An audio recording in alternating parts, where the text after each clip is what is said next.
Ladies and gentlemen, this is the Just Believe Show. I'm your host, Herbie Mack. Today, I'm honored to have this lovely young woman to share her story, but not even her story, her journey on like how she got here, how she was able to heal others. And it's so important to whatever journey that you've been through to share with others and show them, shine that light on them. And today, I'm here with Kaye Hayes. How are you doing? Hello. Thank you for having me. No problem. Yes, my name is Kaye Hayes and I am the Crossroad Companion. And what that means is I help individuals navigate what they perceive as challenging life transitions or situations or events in their life through intuitive art. And so that could be working with personal symbols, it could be creating visual art pieces, it could be journaling, it could be poetry writing, it could even be cooking. It just depends on the individual and where we feel inspired to go as I take them on that journey. Nice, nice. So, just tell me, how did you come up with this? What was the story behind this? Usually when you're passionate about something, it's because of something you've been through. Correct. Usually that something is an opportunity for you to expand and grow, even if it's a little on the painful side.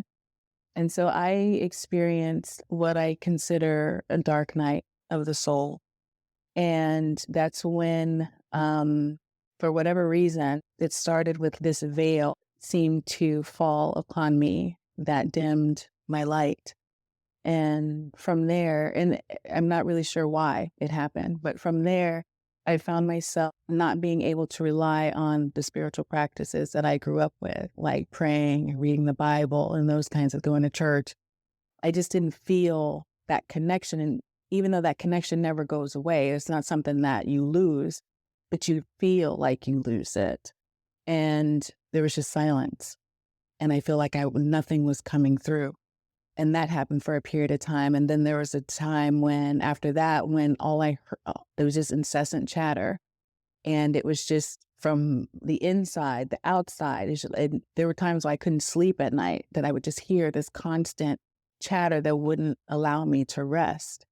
And I'm not really sure how I was able to really specifically, how I was able to transition from it. I was starting a grad school program. As part of our program, you engaged in these different creative, reflective activities that involve nature. And it wasn't until I got into that program and I immersed myself in those different experiential activities that I was able to share my story with my classmates, what I was going through, and also explore what I was going through in those creative forms of expression. And that's what got me through. It was that first year of grad school where you focused on yourself that got me through. So what I'm hearing is, and you can correct me if I'm wrong. I don't like to make assumptions So what I'm hearing is during this time of grad school, you learned about self-care and how to put yourself first as far as tending to your needs. It really was. It was like the thought process was, or the premise was that you can't someone else if you've using these tools and using these resources, if you don't confront your own shadows, if you don't self-confront, you can't walk somebody else through that process.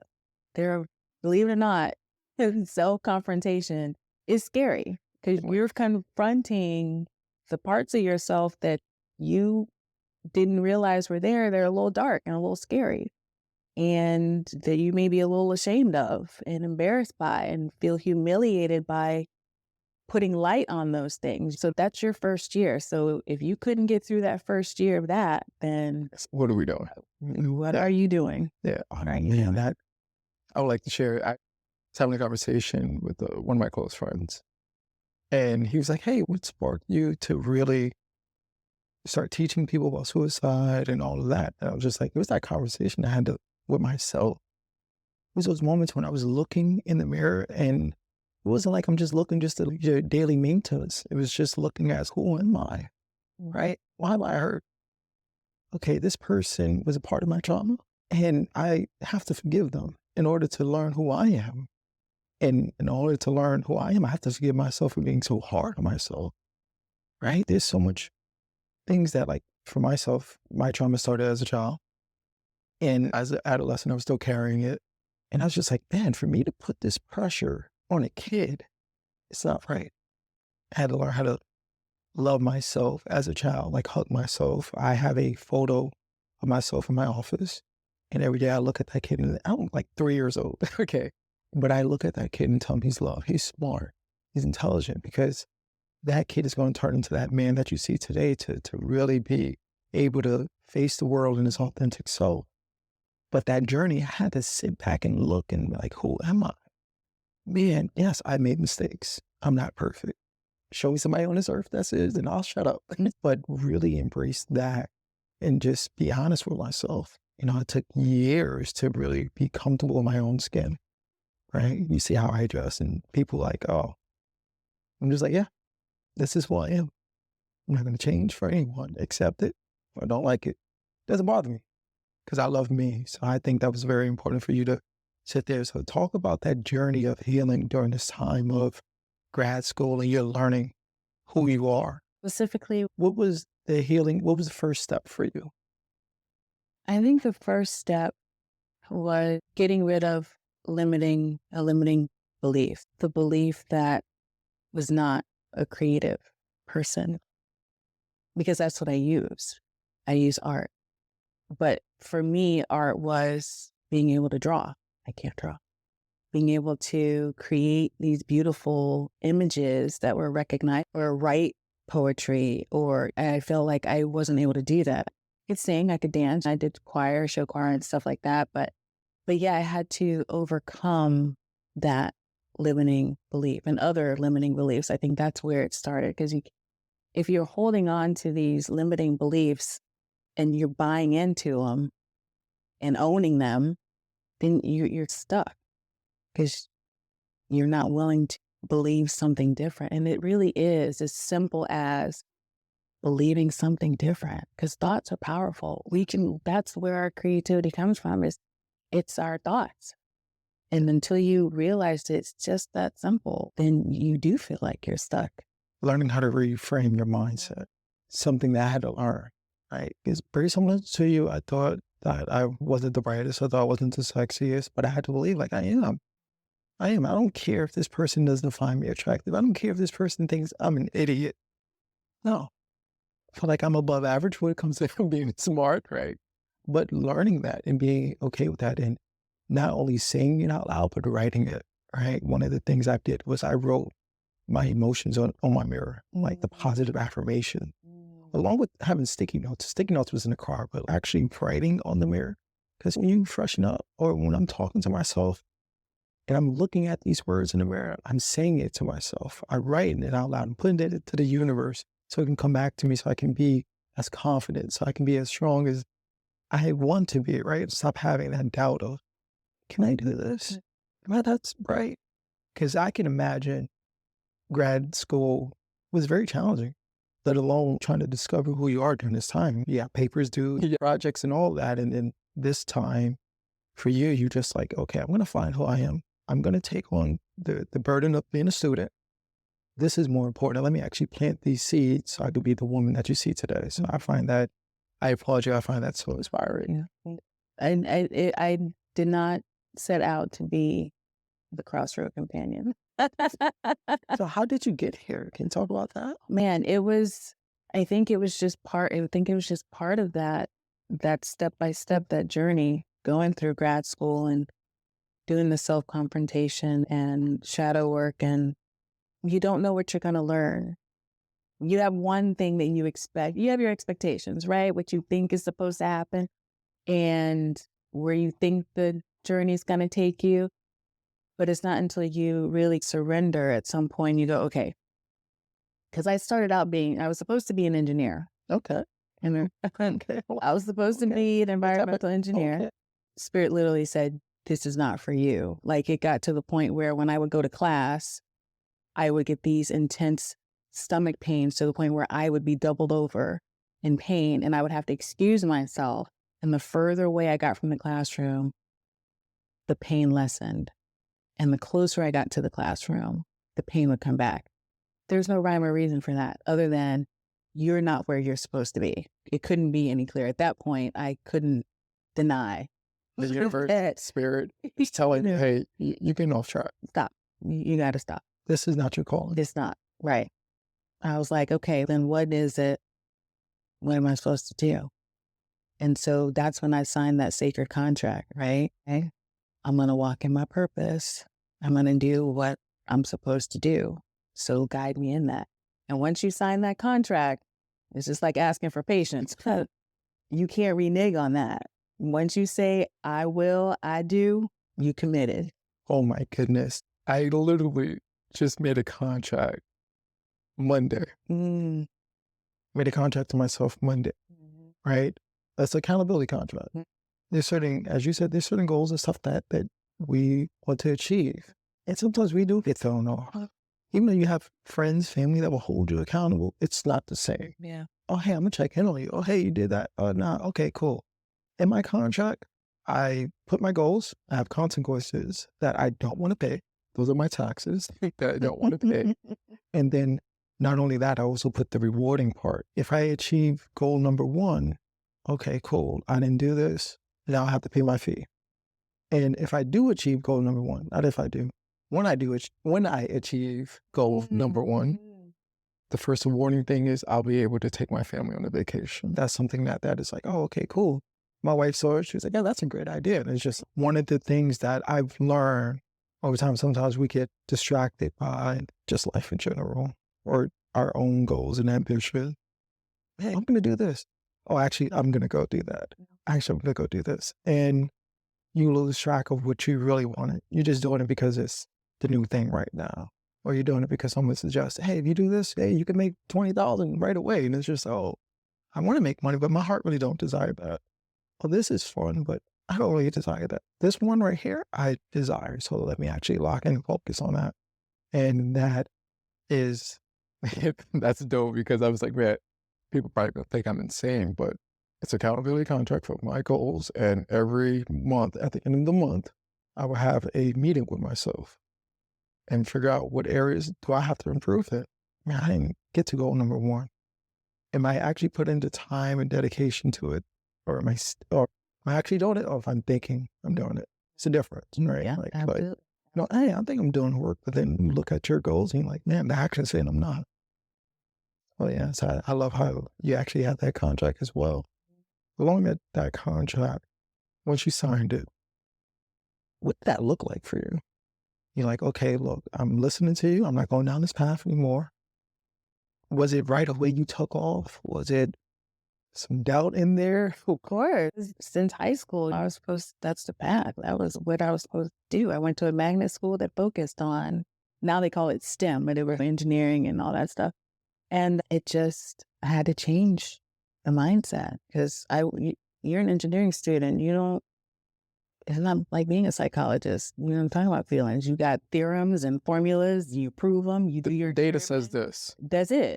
The math is math. The rules are the rules. You ain't got to think about it. There's no emotional nothing built into that. You ain't got to be creative. None of that.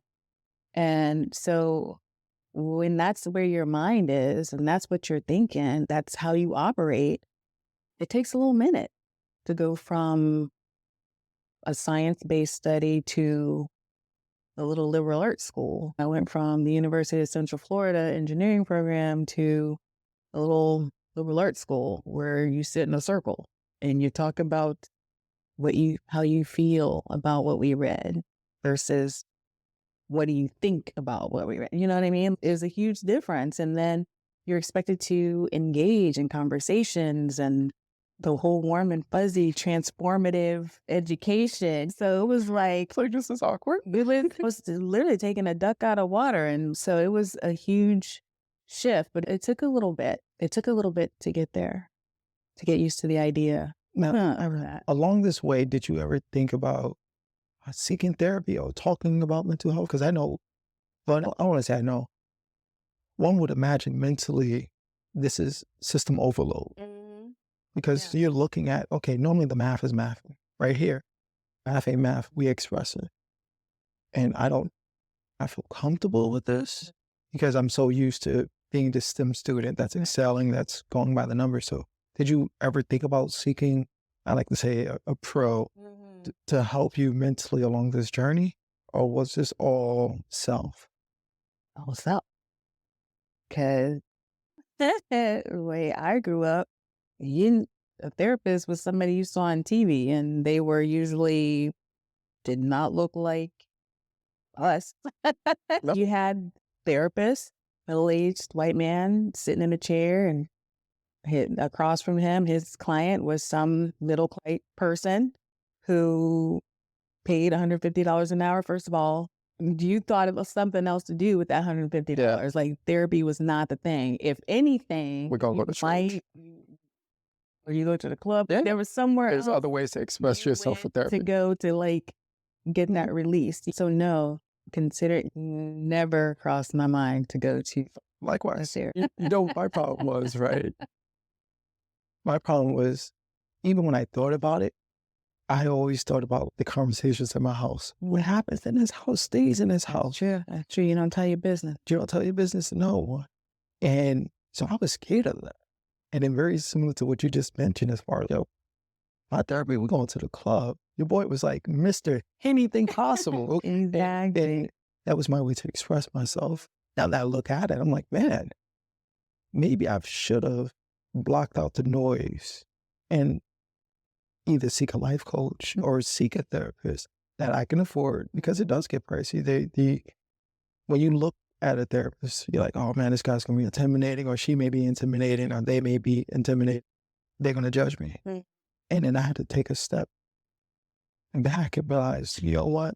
They're not going to judge me. They're going to actually help me look in that mirror and tell me what I'm really seeing. And they're going to tell me in a way that I may not want to hear, but I need to hear in order to grow. I think that was something I learned over the years. Now I'm thrilled to say that I actually have friends as therapists.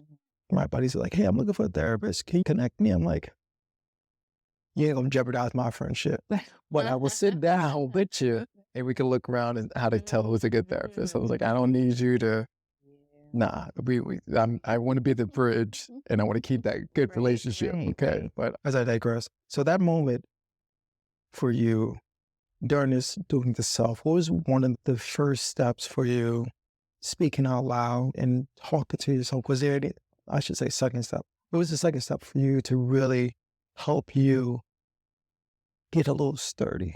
I think it was just the whole journey from undergrad into grad school. It was just, I felt like I was being spoon little bits of, what I needed and what I could handle. So it started with going to this learning institution that focused on transformative education and being productive stewards out in the world and creating, because it was basically environmental studies and urban planning, and creating beautiful spaces for people to find solace and peace. So we studied people like Henry Thoreau and Frederick Law Olmsted, and these were transcendentalists who believed in the healing power of the environment. That's why Central Park is in New York City, because they believed that needed to happen for people. They needed a place to go and just be with nature, to get away from the concrete jungle. And it was during that time in undergrad where we would write these papers and you were speaking to these different philosophies and really getting into what it is like to experience nature and how that does benefit a person's sense of well-being. And so I found my voice in my writing, which was the first creative form of expression that Spirit allowed me to see that I am very powerful in. I'm powerful in what I write and the words that I use and how I convey my thoughts as in the written word. So I think it grew from there, and sharing in those discussion circles, which prepared me for grad school, because again, it was talking about what you felt and getting in touch with, connecting with your intuition and doing those creative experiential exercises. So I think it was just bit by bit, Spirit showing me that we're all innately creative and you can find your way in the ways that you're creative, because they're unique. Everybody's creative in their own unique way. So I think it was just being, as I went through that, my studies, it was just being spoon fed to me as I was growing. I love how you mentioned journaling is something that I do as well. Having young kids, it's like I have to sit down and write. I really have time for that nowadays. But I started using it, my phone, voice notes, right? And I found that so beneficial as far as being able to express myself, but now I can play it back as a replay. Now I can not only express myself, I can hear the pain, hurt, the joy when I was feeling. And most of the time that night, I talk about how my day is, right? Just, okay, it was I don't like to say day, but whatever experience I had, right? So I was like, oh man, today, this was my experience. It wasn't a bad day. It wasn't a negative experience or a positive. It's just experience. We take it however we can take it. And I listen to it. After I say it, I listen to it. That'd be like my own podcast. But then when I wake up, I express the gratitude. Hey, you know what? I'm thankful to wake up. I'm thankful to have a loving family. I'm thankful to change lives. Not in a sense of like egotistic, but I'm thankful to have a story to tell. Able to teach people not only about like suicide, but mental health as far as, hey, before we even get to suicide, let's prevent all of that. Let's actually address this. And then just being able to do that, I find that so beneficial for me as, man, this positive thing. So when those moments I do have that negative experience, I'm just like, oh man, this is too much. I'll go back to, hey, I said something amazing that Thursday morning. Let me replay it now. Because even though I'm angry, I'm upset, I'm pissed off or whatever, I can listen to that guy that woke up and said, hey, you're amazing, you're smart, you're blessed, your kids love you. Granted, they yell at you, but they love you. Granted, your wife is mad at you, but she loves you. And really be able to sit there and check me. Sometimes we have to check ourselves as well. And our ego start talking, oh, I should do this. I need this. And it's like, let me humble myself. So I use that as my humbling experience. So after grad school, after just school in general, of you learning about feeling, and not only learning about feelings, but learning about techniques that can help others heal, as far as writing, cooking, coloring, which all of this I enjoy doing. What was it, when did you realize, okay, I'm good, I'm healed enough to take on, I'm healed enough to shine my light and show this person the path of, hey, that trauma that you experience now, follow me, I'll be your light. Because I experienced those emotions. So what was that like for you? Was it a 2-year, 3-year process of you being comfortable, not only sharing your stories, but being able to be that light for others? I think it was more of, for me, because I did research. I did some research and worked with individuals, worked with women who were experiencing different life transitions. And they were all older than me. They were all baby boomer. So 1946 to 1964, they were born. And working with them. So in working with that demographic, you're not in a position necessarily be like, let me shine this light for the other. Follow me. I got this. I got you. Listen, you got this wrong. You won't follow me. I got you. Yeah. So it was more, teach me. You've experienced it, or you're going through it, or you're expecting to go through this. Share your story with me and teach me. So it was really, the image that I always saw was like sitting around a fire with these women, and they're sitting up on these big rocks or logs or whatever, and I'm on the ground and I'm listening like a child, listening to their elders in the tribe and learning. That's what it was for me. So what I offered them was companion. That's where Crossroad Companion comes in. I don't know what's ahead. I don't know what's ahead for anybody's story, regardless of their age. I don't know. Everybody's path is different. So I'm not going to say, I know, but I'll stand beside you and I'll hold the light and we'll get through it together. We'll figure it out together. And I'm here for the duration. Because sometimes that's what you need. Like for me, when I was going through, I didn't need someone to give me advice. I didn't need someone to tell me that it was going to be okay. I needed someone just to be there. I didn't even need you to understand. You don't even got to understand what I'm going through.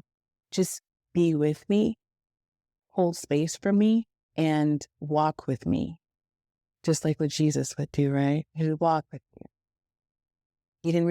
Jesus didn't really have to say anything because he just was that, he was God. That was all he was spirit, pure through and through. And you were healed just in his presence practically, right? That was pretty much enough. And not that I'm Jesus. Just want to clear that up. I'm not Jesus. But I am of God, and we each have the ability to heal. Yeah. And so sometimes it is just our presence that we can offer that does ease somebody's soul when they're going through. And that's what I offer.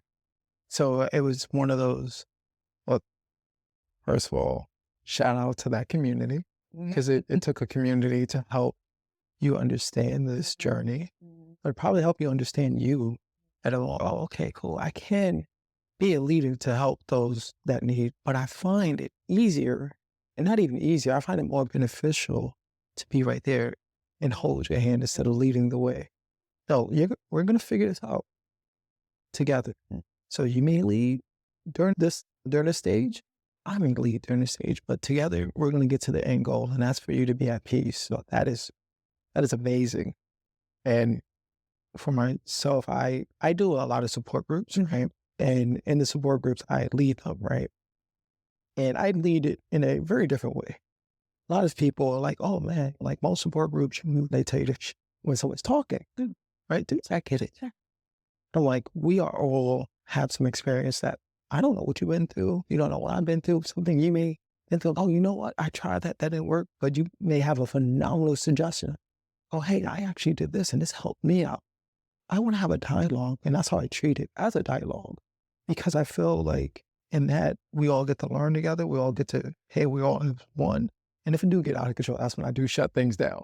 But as far as that, like that type of, for me, works. And that's why I like allowing my clients, hey, we love the way you do the groups, because you lead, but you listen as well. You let us express ourselves. That's how together we can break a stigma. I'm learning like, okay, this worked for you. Oh, actually, I did seek a therapist. I tried this. You know what? I didn't get a therapist. I actually got someone who was more of a life coach. And that worked for me because they experienced it. They had that lived experience. And they actually showed techniques, right? I had someone who I met, they was like, they did music therapy, right? And he's like, I was going through so much trauma and all this, and I couldn't focus. But when he got on that guitar, all those emotions and feelings he was able to release. Yeah. He was able to release. He's, I'm not gonna lie, like in the beginning, I hit that tune and tears start coming out. Because not only is he learning how to play the guitar, but he was working with someone who was going through the experience. And hey, how do you feel? Okay, play this note, play that note. And then when they got to a certain note, couldn't go past it because, okay, this is the area that we need to learn about. So I think that is also something that's amazing. Oh, yeah. It's like showing people like, hey, yeah, you can go seek a therapist, you can go seek a social worker and so on, the pros, as I like to say. But there are people out there that have lived experience that is as skilled as the pros. So give it a try. So I think that was very beneficial as well. So that was good. So this is a new segment that I just started. Okay. And the segment is called Beyond the Stigma. So I'm going to ask you 5 questions. Okay. All right. Don't judge me. All right. Are these like the rapid fire questions? Say the first thing that comes to mind. No, I want you to be you. Okay.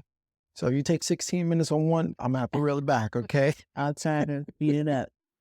No, but it's just something that, I maybe the listener, even myself, would like to know.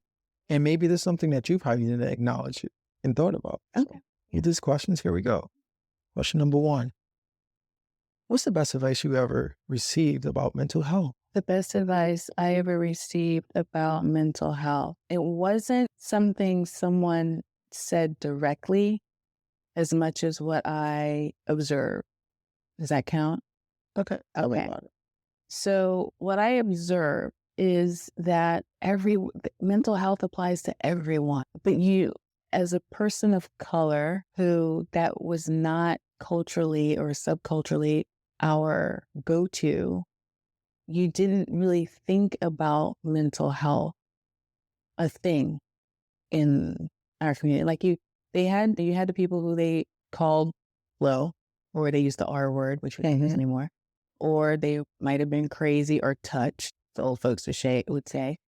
But there wasn't really, that was not at the forefront subculturally. And I say subculture because we have our culture as the United States of America. And then within that, with your different ethnicities, you have your subculture. It wasn't until I went to that little liberal arts school and I noticed just how many of my counterparts were in therapy. And it was a norm for them. It was like going to the dentist. It was just something that they had been doing since they were like 12 years old. And it was like, okay, so does that mean you're crazy? Yeah. Like, what's going on with you? Because typically people who go see therapists, they've got, mental health issues. Yeah. But I had to learn that it was for them, that was part of caring. That was part of their health care, their routine. There was the health care. It was like going to the dentist or going to your primary care physician. You go to your therapist. It wasn't something that you necessarily had to be in crisis to have to do. So I think it was realizing that you don't have to be crazy to see a therapist. Just the maintenance. Yeah, it was a maintenance thing. And it wasn't until I had conversations with my counterparts that became apparent. So yeah, it wasn't something that someone said directly. It was a learning. I like learning. that. Yeah. I like that. Thank you. Thank you for that. All right. What was your most heartwarming moment with a client or a patient? I call them client. Okay. Oh man, there have been so many. Gosh, there's one that comes to mind that was very recent. We talked about, it's not a good session unless somebody's crying. That's when On both ends. One of us go cry. That's when I know I done my job. If you crying, I did my job. But it was a breakthrough that one of my clients, they all have breakthroughs, but this client had a breakthrough that was unexpected. She connected with some stuff she hadn't thought that needed to be connected to. It was just kind of stuff, and it's not really, it's there, but it's not there. And so the process that we went through, she had a breakthrough and she cried. And she said that that's not something that she did. She's not a crier. She would have to make herself cry to cry. But she cried and she connected with a part of herself that needed love and attention and nurturing. And just to see her go through that, to have that breakthrough, because we heal ourselves. We just need somebody there to help us get there. That encouragement. To help us get there. I think that was one of the most powerful sessions I've had with a client. All right. How can we create a more loving and supportive community regarding mental health? I think you touched on something earlier that was extremely powerful. I don't feel like we can effectively change our community or better our community until we are able to forgive ourselves. Like you hit on that. People are going to hear this and be like, that don't make no sense. But no, it does. If you think about it, it's like when people tell you can't love somebody else until you can love yourself. Forgiving yourself, believing in those limiting beliefs, forgiving yourself for buying into someone calling you stupid, or someone saying you're not good enough, or someone saying you're not pretty enough, or someone saying that you'll never amount to anything. Forgiving yourself for believing that is essentially the same as forgiving someone else. Because I believe that we're all one.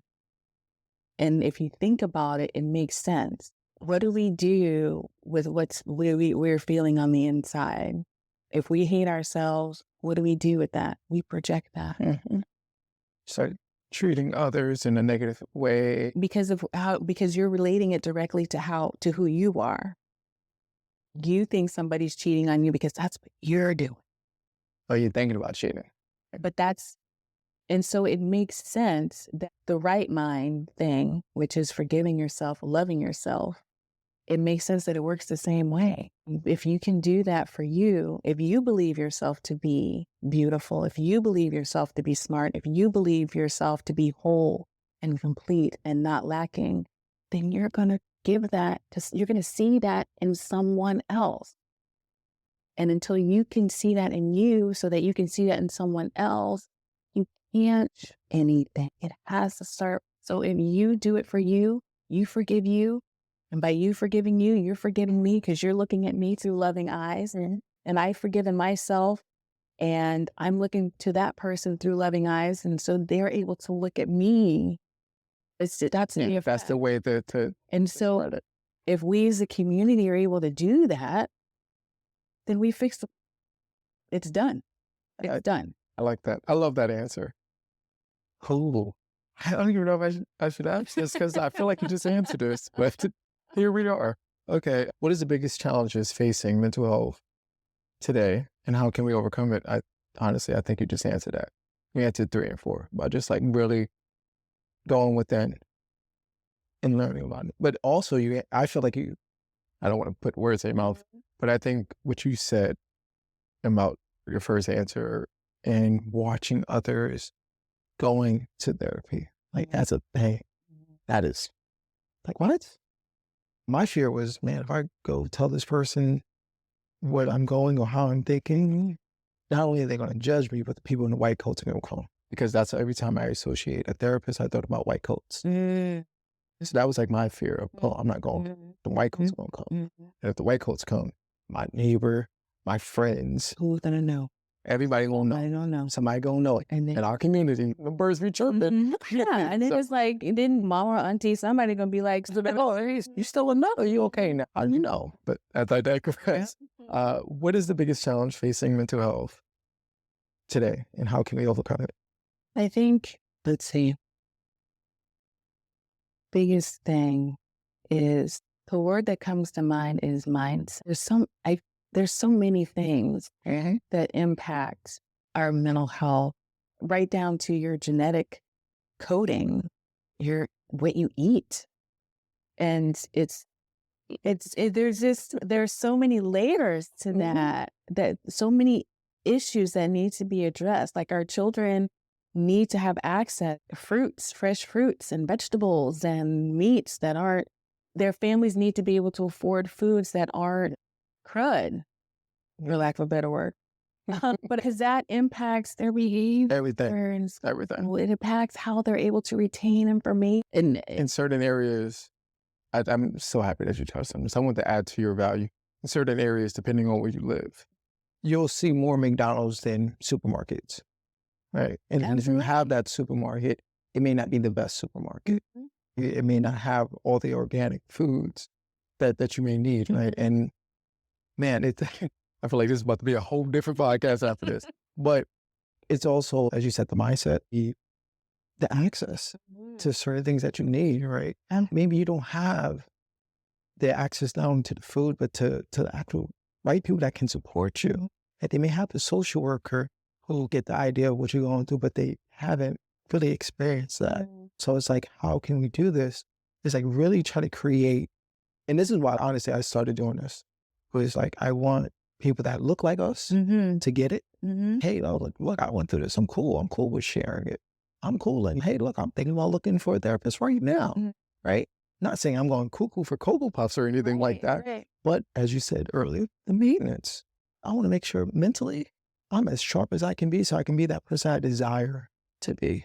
So yeah, but this is, I just want to get your answer on this because I was like, man, this is a loaded question, but I feel like it's a question that needs to be addressed. And for you, just that one topic, you said mindset, that was the first thing. Can you please dive into that? I think it's changing how what therapy looks like, remove the old white, like you were saying, remove the image that we have of what it looks like to go to therapy, and just understand that you don't have to be of a specific, have a certain socioeconomic background to take advantage of it. You can be the D-boy on the block and go to therapy. Yeah. And maybe you should be. Maybe you should be in therapy just to help you see or have somebody to confide in, because really what we're doing, we have such brilliant minds in our community. And it's just a matter of having someone to connect with, to say, even if it's just to say, there's more to you than what you believe there is. Because a therapist can do that for you. A therapist can help you see what you have not been able to see, but it's there, but you've not been able to see. So it's not about just you being crazy or depressed or bipolar. Like it doesn't have to be to that extreme. It can be someone that you just need to be able to talk to, because you can't talk to your boys about it. You can't talk to your family about it. You ain't trying to go to the pastor talk about it, because that's a neutral party that you can talk to and take advantage of that so they can build you up. Think of it as, that's the mindset. Think of it as someone, it is a self-care that builds you up to help you have that shift in perspective and to provide you with resources. Yeah, I love that. I think it does come down to the mindset and speaking their language. In our community, we got to give this to them in a language that they can get with. I say that a lot, right? And people, I feel like they probably think I'm just saying it to say it, but when we talk about language, it doesn't necessarily have to be like French, Spanish, or anything like that. It's a language that, for example, you and I, we could talk a certain language, right? A certain lingo, a certain way we talk about things. If I talk about, I don't know if you ever watched Living Single, and it's just something like, man, my girl always got way with Regine, and you'd be like, oh, okay, he's talking about Living Single. Oh, she's always like that. There's certain codes, certain things that we watch, certain things that we experience that we get, right? Right now, one of the most like entertaining shows is Power. Right. And like 50 Cent took it to a whole different level. And like my friends and I, we chat in that code. We chat in certain codes. We talk about certain things. And some people would never heard of Power. They were like, what are you talking about? Yeah. Oh, man, what are you talking about? The Wayans brothers? What are you talking about? Like, they don't get certain things. I'm like, dude, you had to be there. Like, that's the only way. That's the only way I can say it. And yeah, but learning to find that person that speak your language, and then sometimes, and even for myself, like I'm an advocate for finding that person that speak your language, but then I'm also an advocate of getting uncomfortable. Right? And some people are like, oh, well, that's like code switching. No, it's not code switching. I feel like there's more to me, but I'm so comfortable and I'm in this pocket that like, hey, yo, my people, we get it. We laugh when we talk about Jordans, we talk about all that. Let me get into a different pocket where someone can challenge me that I've never been challenged in that way before, how they see life, how they view things. Yeah, I love that you mentioned that. And even in bringing awareness to, not before they even find that therapist person, like making that billboard or post or whatever it is, it's got to be able to our community. And like, they've got to be able to read that and be like, okay, I think I can work with this. Okay, that I can connect with that. Because the word therapist is just, in our community, I don't think that's a word that people are going to be able to really get with. So it is just a matter of bringing it to our community in a way that they can relate, we can relate to it, and want to, and see the value in it. They can relate to it and see the value for them in it. Like, how do you present this to the D-boy on the block? Yeah. What is the language? What do you got to say? Be like, bro, you might want to. Yeah, you might want to holler at me. Yeah, let's come to the back. Yeah, tell me what you're going through, dog. Exactly. Like, how do you present that to him so that he's intrigued and all right, maybe I want to know more. Oh yeah, hey, I actually listen to this artist too. Oh yeah, I do listen to Lil Wayne. Yeah, so it's like, how do you get them to want to engage in a therapeutic type situation scenario? You are setting me up perfectly. Yeah, we're gonna segue to number 5. How have social media impact how we discuss and understand mental health? They just put it all out there. social media, it's you can access everything. Yeah. Everything. For myself, it wasn't until COVID, right? When we was on lockdown. Mm. When we was on lockdown, people that didn't discuss mental health was actually talking about it on social media. As I started sharing my story on social media, they was like, oh man, hey, I didn't know that. I was experiencing that too. Then that started connecting the pros, the therapists, the counselors, the psychotherapists. They started DMing me. We having conversations. I'm like, let's have a discussion. Let's go all live. And I'm like, oh yeah, I never did it. Let's do it. And that conversation helped, right? Now, granted, some of the therapists that I was talking to, they didn't look like me. They didn't sound like me. But that was my objective, to see, one, I'm going to show up how I show up. And two, the people that's following me, they get to see not a real life therapy session, but they get to see how it looked. Oh, hey, everything code switch, quote unquote, at all. I still said my regular lingo and still presented that. And I found that so much beneficial because not only people that knew me for like 10 years, I had one of my friends that like I've been knowing forever that was like, hey, I've been struggling mentally. But that conversation you had with that therapist, hey, I'm thinking about it now. Because man, I want to go outside, but I can't go outside. We got this all locked down, and all this stuff that came from my past is just showing up on the front door like, hey, you thought we forgot. And I need to address it.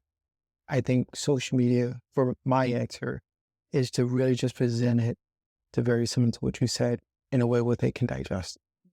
And it doesn't necessarily have to be a Black thing, a white thing. It's a human thing. Yeah. As you said earlier, it doesn't discriminate. Does it? Hey, you got some trauma that you experienced, some baggage that you carry, and you trying to figure out why can't you fly like that superhero that you are? Because something weighing you down. That's what you have to go seek, right? And it doesn't necessarily have to be a therapist, but it can be someone, a woman of your skills, right? You may sit there and touch them in a way where they're like, man, hold on.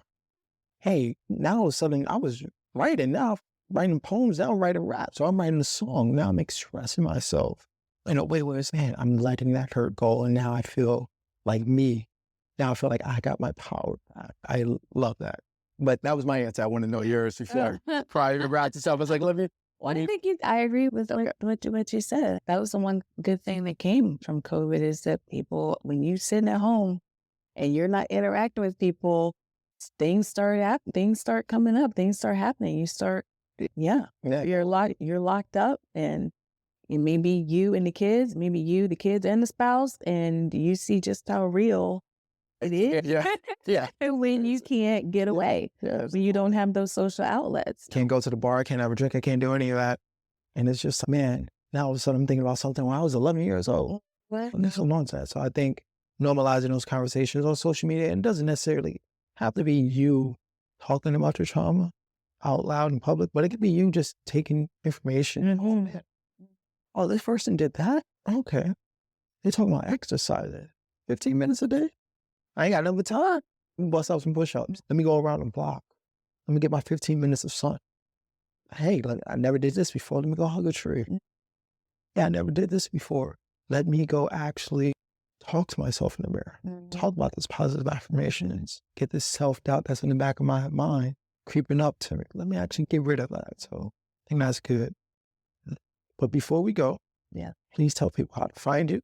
You can find me at that's where I am. And I'm also on Instagram as the Crossroad Companion. All right. Thank you. I'm glad that we had this conversation. I'm going to sit back and listen to this. Like, she was dropping. But You were dropping. hey, It was an awesome